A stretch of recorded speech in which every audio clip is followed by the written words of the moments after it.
Hey everyone, my name's Daniel and welcome to Apex Warrior Concepts. In today's episode, we're going to be showcasing the EHS-1 holographic sight, and we'll be comparing it to its competitors like the EOTech EXPS3 and the Vortex UH1 to decide what might work best for you guys. At the end of today's video, I'm going to be performing a course of fire with the EHS-1 to give you guys my initial impressions. Right now, we're taking a closer look at the EHS-1. I kind of want to go over some of the features that it offers before getting into the actual comparison with the EOTech and Vortex, so you guys know what you're buying. With this optic, it sits at a height of 2.13 inches. It is constructed as 7075 aluminum, and it is IP68 rated. The reticle is going to be a 1-dot MOA surrounded by a 65 MOA outer reticle as well.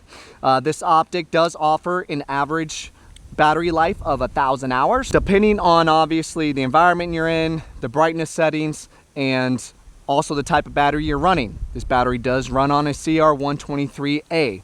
This optic also will offer you shake-wake technology. As far as price goes, guys, at the time of this video being made, the price is coming in at exactly $599.99 on Dotronics.com. I do want to give a little background on myself. I've got a little over a decade of law enforcement experience. I've had many opportunities, many rewarding experiences. However, I will say it is all too common in law enforcement that we don't always get the best tools for the job. So my goal for this video is, whether you're a law enforcement officer, whether you're a private citizen, is to maybe help you guys decide what is the best tool for your job. First thing we're going to talk about is going to be magnification and reticle. So the EHS-1, EXPS3, and UH1 all offer 1x magnification. The EHS-1 and EXPS3 both have the same type of reticle. The EHS-1 has a 1 MOA dot with a 65 MOA outer reticle. The EXPS3 has a 1 MOA dot with a 68 MOA outer reticle.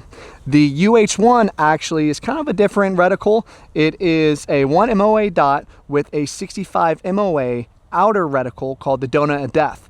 This reticle is also called the EBR-CQB. Hopping over to window size, I will say that the EHS-1 and the EXPS3 are pretty similar when it comes to window size. The EHS-1 has a window size of 1.2 inches by 0.8 inches, and the EXPS3 has a window size of 1.2 inches by 0.85 inches.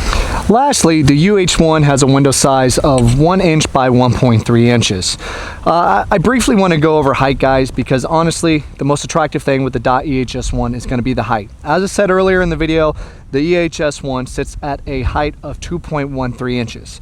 And why that's such a big deal to me is, as a normal shooter, somebody that just goes to the range and you plink and you go once a week, you know, the desired optic height, that's total optional, whatever's comfortable for you. However, when you step into the world of night vision, like myself, you will find that it becomes very difficult to use your optics, such as the UH1 and the EXPS3, when using night vision.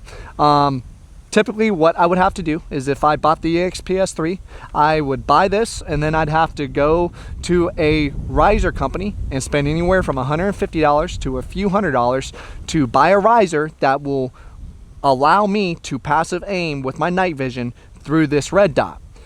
With the EHS-1, I don't have to do that. Everything is kind of in one. Let's get into brightness settings. The EHS-1 and EXPS3 both offer 20 daylight settings and 10 night vision settings. Comparatively, the UH1 offers 15 daylight settings and 4 night vision settings. Moving to weight. The EHS-1 comes in at a weight of 9.7 ounces. Comparatively, the EXPS3 comes in at a weight of 11.2 ounces. Lastly, the UH1 unfortunately comes in at a hefty 11.8 ounces. Now, weight is not that big of a deal for me. All three of these weights would be totally fine for me to put on a rifle. However, some of you guys that like running extremely light rifles, especially if you're into 3-gun or competitive shooting, this is where another possibility that the EHS-1 might work best for you, just based off of its weight. Let's talk about battery swaps. Honestly, guys, I can happily say that all three optics, the ease of changing batteries are very easy. You don't have to remove any of these optics off your rifles when replacing them.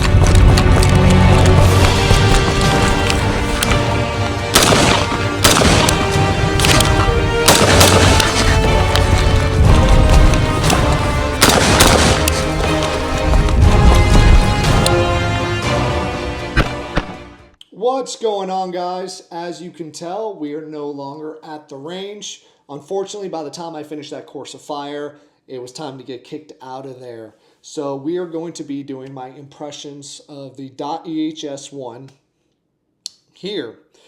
With that being said, during that course of fire, I didn't have any issues with the EHS-1 shutting off, losing zero, so worked perfect. I'm going to try and keep this short and to the point. What I really believe is what separates the EHS-1 from the EXPS-3 and the UH-1 is going to be its height and weight. With that being said, the EXPS-3 and the UH-1 are still solid options, but when it comes down to best bang for your buck, I do believe the EHS-1 is where it's at. With its height, it's comfortable, promotes heads-up shooting, promotes passive aiming if you're shooting underneath night vision. When it comes to the weight, in the video, I've already talked about the weight. It's the lighter optic out of the three of them. So if you are a competitive shooter, three-gun shooter, and you will still want to keep a pretty light rifle, but you want a holographic optic, then the EHS-1 might be the one for you. And it's not just the weight for competitive shooters, also comes down to when you're running your battle rifles. Lights, lasers, the attachments on you guys' rifles, that stuff, it's not light. You don't want to be running around with a 40-pound rifle. So try and shave off weight where you can. This video was meant to give you another option over the EXPS-3 or the UH-1. Both those optics are a little pricey. So my goal was to maybe offer you a third option that may or may not be just as reliable and may or may not be just as good, if not better, and potentially save you a little bit of money at that. Take everything I said in this video at face value. All three optics are solid options from what I can tell. I've used an EXPS-3, I've used a UH-1, never had issues with them.